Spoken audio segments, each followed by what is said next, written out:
देख क्या रहा है, कर दूं तेरा डिप्रेशन खत्म, ला दूं तेरे चेहरे पे मुस्कान। अबे साले। बट इन ऑल हाइंडसाइट भाई डुई की तो डुई ऊपर कर दी अबे ऊपर नीचे दाएं बाएं आगे पीछे हर जगह कर दी यमाल ने। भाई lamin Yamal versus Désiré Doue, genuinely मैंने नहीं सोचा था कि इतना इंटरेक्शन होगा भाई, कि यमाल डुई से बॉल छीन रहा है, डुई यमाल से बॉल छीन रहा है, लिवांडू पांडू कोलुमुआनी। स्कैम स्कैम भाई, जेन्युइनली स्कैम। इससे बड़ा स्कैम नहीं देखा भाई मैंने। बट मेरे को समझ में नहीं आ रहा कि मैं ये कैसा गेम था, ये गेम कैसा था। ये एंटरटेनिंग गेम था, लेकिन इन दोनों टीम्स के अटैक की तारीफ करूं, इन दोनों टीम के डिफेंस के कच्चे उतार दूं, मैं क्या करूं, मैं समझ में नहीं आ रहा कि ये टीम कैसा मैच था। स्पेन ने फ्रांस पे 5 गोल मारे, इसकी तारीफ करूं कि लास्ट में फिर 4 गोल खा के ऑलमोस्ट हक दिया था भाई। अगर जरा सा 5-6 मिनट और एक्स्ट्रा टाइम मिल जाता ना, घुसेड़ी देता। Like Desire Doue, Kylian Mbappe, Dembele, Olise, किनारा, राबियो, भाई इतने सारे प्लेयर, और उसमें रायन चर्की, ये त्रिकोने मिडिल पता नहीं कहां से प्लेयर थे। लेकिन फ्रांस की देखो, दोनों टीम को जब आप साइड बाय साइड रखोगे तो आपको अंदाजा हो जाता है कि कहीं ना कहीं यहां पर फ्रांस का जो अटैक है ना भाई, वो चिथड़े उड़ा देना चाहिए था। लेकिन हुइसन, ही सर्जियो रामोस, भाई he is almost a Sergio Ramos. Real Madrid is set for next 15 years. Lamin Yamal, Lewandowski, Raphinha अब नहीं मार पाएंगे कभी गोल रियल मैड्रिड पे। बट आई थिंक शुरुआत के 10-15 मिनट में गेम का टेम्पो सेट हो चुका था, और गेम स्टार्टिंग 0 मिनट से लेकर 90th मिनट तक पिंक बॉल है, जिसको स्कोर बोर्ड ने और माइक मैगनन ने यहां पर पूरी तरीके से जस्टिफाई किया था। क्योंकि एक रीजन था कि हाफ टाइम पे यहां पर फ्रांस एक भी गोल नहीं मार पाया था। 2 रीजन, क्योंकि यहां पर फ्रांस खुद एफिशिएंट नहीं था। लाइक आप डेम्बेले से एक्सपेक्ट करते हो कि वो गोल मारेगा, आप एम्बापे से जिस तरीके 2 चांसेस क्रिएट होते हैं, आप एम्बापे से एक्सपेक्ट करते हो कि एम्बापे गोल मारेगा। आप डेजिरे डुई से नहीं, ऑफकोर्स आप ये फ्लाईओवर कितने ही कर दो, लेकिन एक टाइम के बाद आपको भैया यहां पर पास बनाना पड़ेगा, आपको भैया यहां पर क्लिनिकल होना पड़ेगा। क्योंकि गेम स्कोर्स पे चलता है, गेम गोल्स पे चलता है। निको विलियम्स की बात करें, ओयारज़ाबाल की बात करें, लमीन यमाल की बात करें, जितना भी कॉम्बिनेशन उनमें था, मैं कहूंगा कि ये गेम पेड्री का नहीं था। इसमें आपको पेड्री इतना उछलता हुआ नहीं दिखा, इसमें आपको पेड्री नहीं दिखा। लेकिन मिडफील्ड ने काम किया। जुबिमेंडी, मिकेल मरीनो, पेड्री, तीनों ने मिलके इनफ कर दिया कि यहां पर फ्रांस आउट नंबर लग रही थी मिडफील्ड में, कम फिजिकल लग रही थी और कम कोऑर्डिनेटेड लग रही थी। एंड आई थिंक इसीलिए डेजिरे डुई भी भाई कितना पीछे जाके डिफेंड कर रहा था, क्योंकि यहां पर राबियो और यहां पर जो इकोने और वो जो भी है वो भाई त्रिकोण, इनका पिवट काम नहीं कर रहा था। ओलिसे एज नंबर 10 बहुत बॉल देख रहा था, वो काम अच्छा भी कर रहा था बल्कि। बट यहाँ पर ऐसा कुछ लाइक इनके अटैक में इतना कोई कन्विक्शन था नहीं। यहाँ थियो हर्नांडेज आई थिंक जब यहाँ पर ओवरलैप कर रहा था डेजिरे डुई के साथ, बात बन रही थी। लेकिन वही वाली बात है कि उन्हें सिमंस अपना 10 on 10 गेम दे रहा था स्पेन के लिए, वहीं फ्रांस इतना इनएफिशिएंट। यहाँ पर थियो हर्नांडेज को मैन मार्क करना स्पेन के लिए मुश्किल हो रहा था, और इसलिए यहाँ पर वो ज़्यादा चांसेस ले भी पा रहा था। 2-3 शॉट्स भी उसने मारे, एक तो यहाँ पर क्रॉस बार भी हिट करता है। लेकिन जब यहाँ पर एम्बापे को टैप इन करने की बारी आई, और हाँ भाई क्रिस्टियानो रोनाल्डो के कल मैंने टैप इन पे कमेंट करा था, जिसपे बहुत लोगों ने यहाँ पर सपोर्ट और एग्री भी करा। मैं एक बार फिर से इस चीज को हाईलाइट करना चाहूंगा कि यहाँ पर 1-2 चांसेस ऐसे भी थे जहां पर एम्बापे, डेम्बेले वहीं खड़े हैं, वहीं, लेकिन फिर भी उनमें वो स्ट्राइकर एबिलिटी नहीं है कि वो यहाँ पर वो उसको टैप इन बना पाए, वो यहाँ पर गोलकीपर को चार्ज करे जस्ट इन केस अगर गोलकीपर के हाथ से बॉल छूटी, जो कि उन्हें सिमन से 1-2 बार छूटी हुई थी, तो यहाँ पर वो टैप इन कर सके। जैसे बायर्न म्यूनिख के अगेंस्ट जोसे लोन ने गोल मारा था, या फिर हम कह सकते हैं जिस तरीके से लाइक लुकाकू ने भी ऐसा एक आधा गोल मारा हुआ है। क्रिस्टियानो रोनाल्डो तो उसको पता नहीं कितने टाइम से करता है, उसकी पोजिशनिंग को मैच करना इज अनथिंकेबल। लेकिन लमीन यमाल के रिगार्डिंग ना, मैं वही चीज उस मैच में भी गया था, डेजिरे डुई बहुत अच्छा ड्रिबलिंग करता है, लाइक डेम्बेले भी बहुत अच्छी ड्रिबलिंग करता है, एम्बापे भी ड्रिबलिंग करता है, लेकिन यमाल उसको फ्लॉलेसली करता है भाई। यमाल एफर्टलेसली करता है। यमाल की ड्रिबलिंग जब करता है यमाल, तो आप उसकी ड्रिबलिंग को देख, एंड उसका एक पर्पस होता है। लाइक आप डेजिरे डुई को ड्रिबलिंग करते हुए देखोगे, आप डेम्बेले को ड्रिबलिंग करते हुए देखोगे। एम्बापे को मैं फिर भी मानता हूं कि हाँ, वो एम्बापे, यमाल ये सब एक ही कैटेगरी में है, बट इनका एट टाइम्स आपको लगता है कि ड्रिबलिंग कर तो कहाँ जा रहा है, कहाँ भैया, गोल उधर है, ड्रिबलिंग उधर चल रही है। यमाल की ड्रिबलिंग हमेशा ऑन पर्पस होती है। लाइक अगर वो यहाँ पर अंदर को कट रहा है तो उसका मतलब गोल शॉट ऑन टारगेट लेगा या फिर वो किसी के लिए सेटअप करेगा, जो कि बार्सिलोना में रफीनिया के लिए सेट करता है। यहां पर भी हमने एक दो बार देखा कि वो सेटअप कर रहा था, और अगर वो बाहर के लिए तो इसका मतलब यहां पर पेनल्टी बॉक्स में कोई पास लेगा। ओयारज़ाबाल ने पास लिया जिसने निको विलियम्स के लिए सेट किया, and I think Nico Williams ने भी अच्छा यहां पर एक सपोर्टिंग रोल ही मैं कहूंगा, क्योंकि निको विलियम्स से मैं कुछ इतना एक्सपेक्ट नहीं कर रहा था, बट निको विलियम्स ने जिस तरीके से विट से अपनी पेस और ड्रिबलिंग और थ्रेट जो डायरेक्टनेस थी उससे यहां पर गेम बनाया। First half again ping pong था, ऐसा नहीं था फ्रांस अटैक नहीं बना पा रही थी, अटैक बना रही थी, ऊपर भी चढ़ रहे थे, लेकिन द मोमेंट यहां पर एक दो गोल, आई थिंक 35 मिनट तक स्पेन ने 2 गोल चढ़ा दिए थे, और इतना मतलब ऐसा आपको फील नहीं हुआ कि स्पेन ने 2 गोल भी मार दिए। और उसके बाद यहां पर जो उनका लो ब्लॉक था उसको फ्रांस का कोई प्लेयर ही नहीं था बीच में रिसीव करने वाला, और इतने स्लॉपी पासेस। आई थिंक यहां पर फ्रांस ना कोऑर्डिनेटेड नहीं थी। सिनर्जी स्पेन में आपको अलग से चमक जाएगी।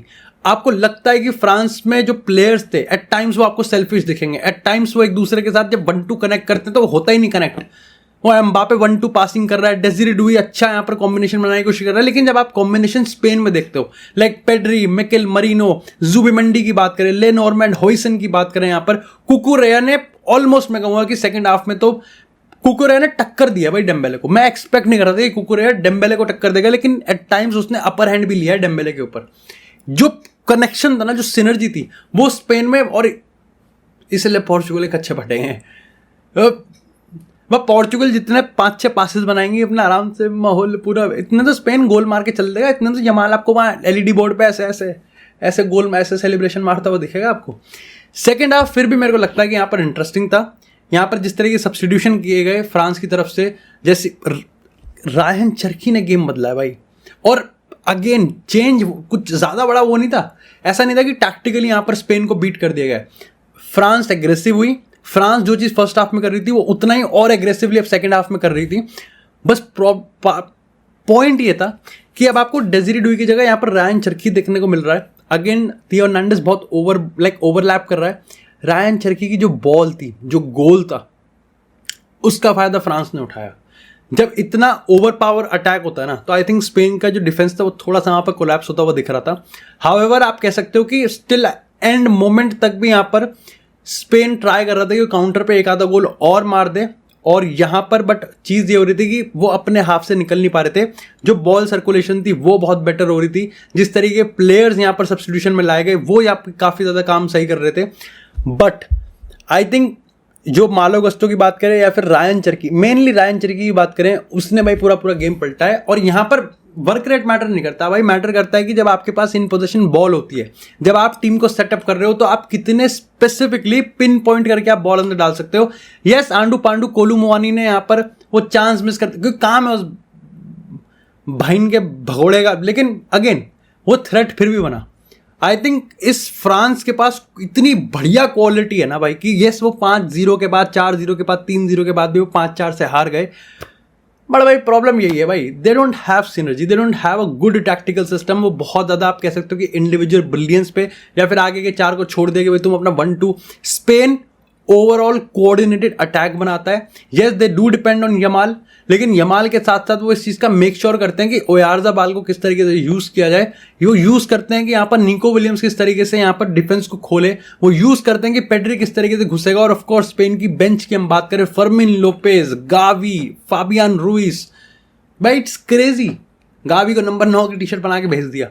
एंड इट इज भाई देखो, entertainment wise I think we are gonna get a peak content because it's Lamine Yamal versus Cristiano Ronaldo. It's Yamal versus Cristiano Ronaldo. मतलब ये तो मैंने एक्सपेक्ट नहीं करा था। It's Spain versus Portugal and Spain heavily favorites होगी भाई। Spain generally the only chance जहां पर मेरे को लग रहा है कि पोर्चुगल हरा सकती है स्पेन को, कि अगर स्पेन का जो डिफेंस है उसको पोर्चुगल ओवर पावर, जैसा फ्रांस ने अटैक किया ना वैसे आई थिंक यहां पर पोर्चुगल करना पड़ेगा, बिकॉज पोर्चुगल हैज। और दूसरी चीज ये है जो कि मेरे को लगता है पोर्चुगल अच्छा खासा चांस बना सकते हैं, वो ये है कि second balls, France second balls नहीं जीत रही थी, इट वॉज स्पेन, ठीक है। सेकंड बॉल्स पोर्चुगल जीत सकती है, उनके पास वो प्लेयर्स हैं, चाहे हम ब्रूनो की बात करें, रूबन नेवेस की बात करें, जाओ नेवेस की बात करें, विटीनिया की बात करें, दे हैव प्लेयर्स जो कि सेकंड बॉल जीत सकते हैं। अगेन मेरे को लग रहा है कि जिस तरीके से थियो हर्नांडेस ने यहाँ पर काम किया, नूनो मेंडेस भी उस तरीके से काम कर सकता है।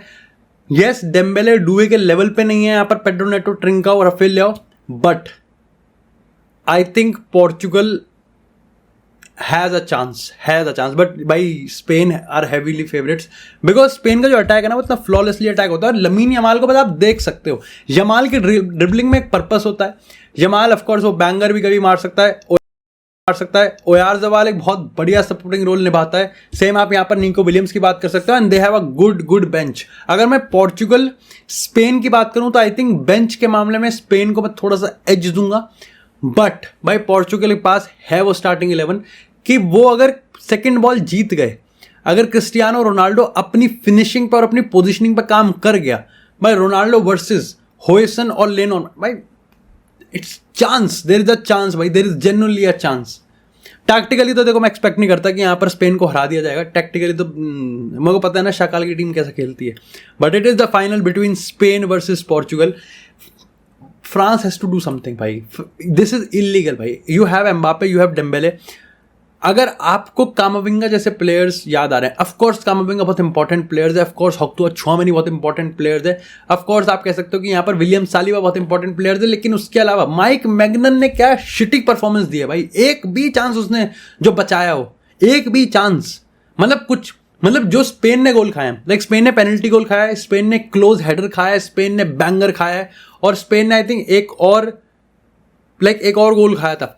आप फ्रांस के आप गोल कंसीड की बात करो भाई, कैसे कैसे वो गोल खा रहा था भाई, भैया ऐसे ऐसे डंक कर रहा है भाई, पेड्री उस पर डंक कर रहा है, लमीन यमाल खिसका रहा है बॉल को, इस तरीके के गोल भाई माइक मैग्नन। बट ओवरऑल मेरे को लगता है टैक्टिकली ये टीम बहुत कमजोर है।